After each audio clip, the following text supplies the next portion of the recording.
Oggi in Interporto arriva una delegazione di studenti polacchi legati al mondo dei trasporti.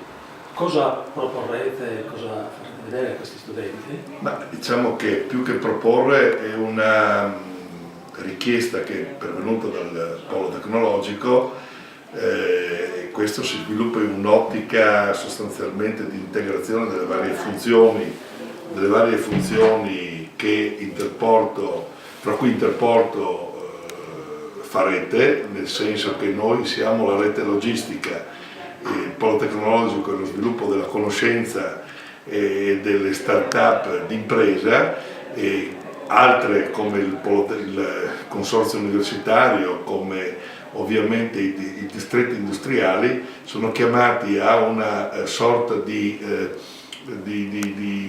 relazione per quanto concerne l'economia e la cultura, diciamo, di questo nostro paese nell'ambito della comunità europea.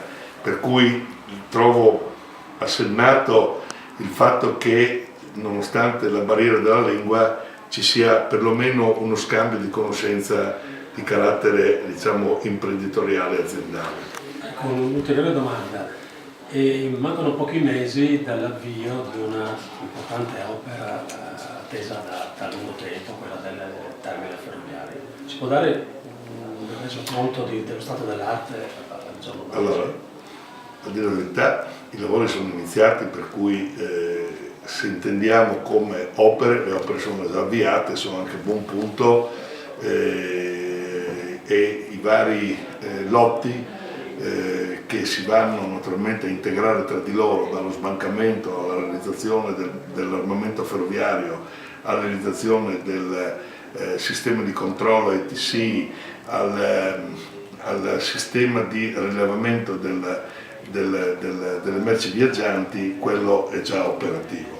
Se invece intendiamo quando l'opera potrà essere usufruita a livello proprio di scambio di merci, quello è una ipotesi che